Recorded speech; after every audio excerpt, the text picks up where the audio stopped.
A live look this morning over Tucson, Arizona, as the eyes of the nation are on this southwest city with the search for Nancy Guthrie continuing this morning. The mom of NBC News anchor Savannah Guthrie has been missing since Sunday, as the FBI is now joining in the search for her. Now, in the past few hours, though, we've learned an alleged ransom note was sent to a local TV station in Tucson. According to investigators, that note contained details about the home and what Nancy was wearing the night she went missing. Right now, detectives are staying quiet about what they know so far in this case. We are following all leads we have. That's all I can tell you. We've got hundreds of leads, and it's from you that produce those leads by telling people we need help, and I'm grateful for that. But I'm not going to get into all that. We have a team designated to deal with all of our leads. They're looking into all of that. We have put together a timeline right here based on what the police know so far. Saturday, 9:45 p.m., Nancy is dropped off at her home. Sunday morning, she doesn't show up for church. That worries, of course, some of her friends. Sunday at noon, the Guthrie family is notified by the friend she didn't come to church, and they immediately called police. And then you have Sunday night right there. The Pima County Sheriff's Department starts searching the area around her home. Detectives also note blood drops on the ground of that house. And then you have Monday morning, police confirm Nancy left her home, apparently against her will. The FBI and the Pima County Sheriff's Department are still looking into that ransom note that was found. Officials had originally decided not to tip off the public about that note. However, TMZ obtained it somehow and reported on it before contacting the Sheriff's Department. Now to the deepening mystery tonight surrounding the disappearance of Savannah Guthrie's mother. Investigators now believe 84-year-old Nancy Guthrie, seen here, was abducted from her home near Tucson, Arizona over the weekend, pointing to new signs of forced entry. We do believe that Nancy was taken from her home against her will, and that's where we're at. And tonight, the Pima County Sheriff's Department says they are aware of reports about a possible ransom note here sent to a local TV station in Tucson, Arizona, as well as TMZ. Detectives, though, are not ruling out the possibility of a ransom situation or perhaps a robbery gone wrong. Every lead and tip is important. We are aggressively pursuing and looking into every single one. Detectives are analyzing DNA found at the scene there and Guthrie's cell phone tonight. The LA Times now reporting authorities found blood inside her home, that according to law enforcement sources. And right now, tonight, it is a race against the clock to find her. Nancy Guthrie has high blood pressure, a pacemaker, and cardiac issues, according to investigators.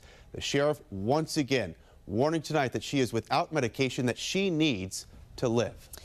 A 3-month FBI crackdown on violent gangs and illegal drugs ended with a bang. The arrest of 50 Latin King gang members. They also seized hundreds of thousands of dollars and enough fentanyl to kill 5 million Americans. Joining us this morning to discuss is former FBI special agent in charge and former head of the Chicago PD, Jody Weiss. Jody, good morning to you. A big success for the agency, shows how the FBI really taken down all these violent gang networks in America. Latin Kings, founded there in Chicago. You were very familiar with them. Talk very briefly about this operation and why it was so important to get these guys off the streets. Well, you know, Jen, they've been around for a long time. I think the Latin Kings started in the 50s, and they're probably one of the largest and most structured Latin gangs in the country. But you know what impressed me about this investigation was the speed. I used to always hear complaints, hey, the FBI does great work, but you take years for these type of cases. They did this in 3 months. So that to me was very, very impressive. But I think what got on everybody's attention was how the Kings were threatening law enforcement officers. And I think that really put them right in the radar scope. And the Bureau did a great job getting these folks off with local police. So it was a good catch. They are prioritizing specifically these types of crimes at the FBI there. I want to ask you and shift gears very quickly about what's happening in Arizona, where you live, and where there's a massive investigation underway to find the mother of NBC Today show anchor Savannah Guthrie. There's so many questions about this and a lot that doesn't make any sense. First, you don't hear every day an 84-year-old grandma being abducted from her home. Her cell phone was left, her car was left, her wallet was all left behind. We also know that Savannah's sister was the last one to see her and actually was taking her home from dinner, so she saw her that night. What about this case, Jody, bothers you, and how unusual is this for an 84-year-old to be abducted from her bed? Yeah, this is a strange case because nothing seems normal. Out here, we do unfortunately have a lot of elderlies that will wander off into the desert. The desert's a harsh environment, but there's no indication that that happened with Nancy Guthrie whatsoever. There's indications that she was taken against her will, not willingly.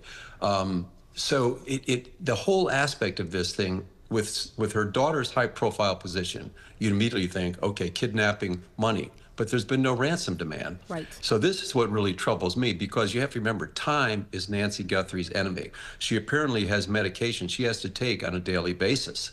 And if she doesn't get those, this could turn into a fatal situation for her. So time is what these investigators are really working against. It seemed like from the bounce, they thought there was foul play involved. They had homicide investigators at that house, it seemed like, pretty quickly.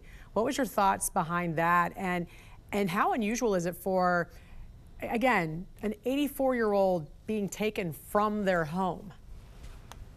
Yeah, at first I was kind of confused because the sheriff didn't say why he thought there was foul play. Correct. Clearly now there's indication there was a struggle, the place was in disarray. I understand there might have been some blood found. It is unusual. With her daughter's high profile, again, my first thought was kidnapping, money, but there's been nothing has come out. But now the investigation really has to work out just slowly, methodically. Thank God they have her phone, because they can go that and see her inner circle. Who did she interact with? Who had access to the home? So you think this is All more that of will an be tracked down. you think this is more of an inner circle type of a situation? Well, we don't really know, but that's going to be the start, Jan. And then hopefully there's cameras somewhere that might identify a vehicle in the area that can be loaded into the license plate readers, and then hopefully that can be found. But like I said, time is of the essence. DNA processing, fingerprints takes time. So hopefully they can find a lead quickly. So my question was, in situations like this, let's say it was a home invasion and there was a struggle, and like you said, they might have found blood there on the scene. Usually is a body taken, though, or is a person taken from the scene? In a home invasion, no, they want stuff.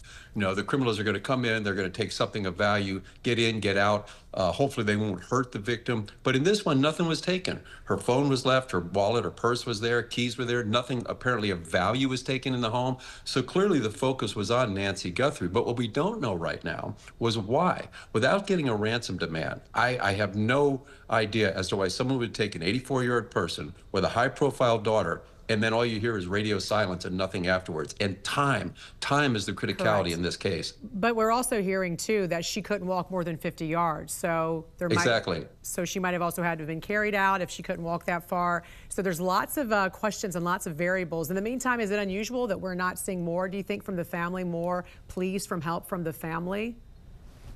Well, I think it's got out pretty well. The great media station done a good job. You know, you've done a great job getting the word out, and the sheriff has made a plea. Please, if anybody has any information, to pass it along. And I think that's going to be how this case will be solved. Somebody's seen something, and hopefully they'll call it in, or maybe technology will spot something. But you've got to know what you're looking for. And if there's no vehicle to load into the license plate readers, you can't, you know, what are you going to look at? But there's got to be some clue. Didn't she have cameras? I thought there was, you know, Mark and I talked about this. She had cameras, right? So then where's that video? I know. So obviously there's a lot of stuff happening behind the scenes. What are the things investigators know they're not telling us? Well, I think they're reviewing a lot of for the technical review of forensics. They're going to be looking through her phone, like everything they can find off that, and then the camera footage. You know, I've got to believe if there was anything of valuable, Jan, they would get it out like right now because of the time issue that I've stressed a lot during this thing. So I don't know if it wasn't there. Did the cameras not work? Were they not functioning? Did she not have a system that recorded it? We don't know yet, but or do they already know? I pray they get a break. Or do they already know in this case what did happen, and they just, because you would think we'd be getting information fast and furious every, at least every hour, right? This clue would come in, this tip would come in. And I'm not sure what that area is like as far as whether it's super desolate and there might not be enough cameras of other neighbors' houses where they could have caught something on their cameras. But it does seem very unusual. We're not hearing more details about how this investigation is going. Yeah, it sure does. It sure does. All right. Former FBI Special Agent in Charge and former head of the Chicago PD, Jody Weiss, thanks for joining us this morning. We appreciate it. Thanks, Jan. Welcome back. It is 41 minutes past the hour here this Tuesday morning. A live look over Tucson, Arizona, where the search continues in that area for the missing mom of well-known NBC News anchor Savannah Guthrie. Nancy Guthrie has been missing since the weekend. This is the missing persons report right here sent out from the sheriff's office. Just community north of Tucson is where this search is going on. Her family was tipped off that she was gone after she didn't show up for church over the weekend. The local sheriff believes she was now abducted from her home while she was sleeping in her bed and did not go willingly, they say. Investigators described the home as a crime scene officially and are reviewing home surveillance systems currently. Her cell phone and important medication left behind, they say life-saving medication. DNA testing is also being conducted. Guthrie's family says Nancy is sharp as a tack and does not have signs of dementia. I want to put this number back on the screen. We obviously use this platform like all media companies do, so importantly for stories just like this. If you have any idea or any tip that could lead sheriff's investigators to Savannah's mom, this is the number to call, 520-351-4900. Jan will follow this story. It is so unusual, right, to see something like this, an 84-year-old woman abducted. We don't do stories like this very often. So you and I have been doing this combined, I think, for 20, 45 years. I've covered so many home invasions, robberies, things like that, and people will go in, they'll steal stuff, wallets, cell phones, cash, and head out. Very rare in these situations is where somebody was taken, abducted, the body is missing. This is a perplexing story. Police in Arizona are calling the disappearance of Today Show co-host Savannah Guthrie's mother, you see her right here, Nancy Guthrie, a crime. Investigators saying it doesn't look like she left her home alone on Saturday, and they found evidence suggesting an abduction may have taken place. We saw some things at the home that were concerning to us. We believe now, after we processed that crime scene, that we do in fact have a crime scene, that we do in fact have a crime. Now, according to the Pima County Sheriff's Office, Nancy, who's 84 years old, was last seen at her home just north of Tucson, Arizona, around 9:30 Saturday night. Then around noon on Sunday, a relative reported her missing. In a statement read by her co-host this morning, Guthrie writing in part, quote, "On behalf of our family, I want to thank everyone for the thoughts, prayers, and messages of support. Right now, our focus remains on the safe return of our dear mom." Now, Guthrie went on to thank all of the local law enforcement working on the case, while also encouraging anyone with information to contact the sheriff's office. That number listed right at the bottom of your screen.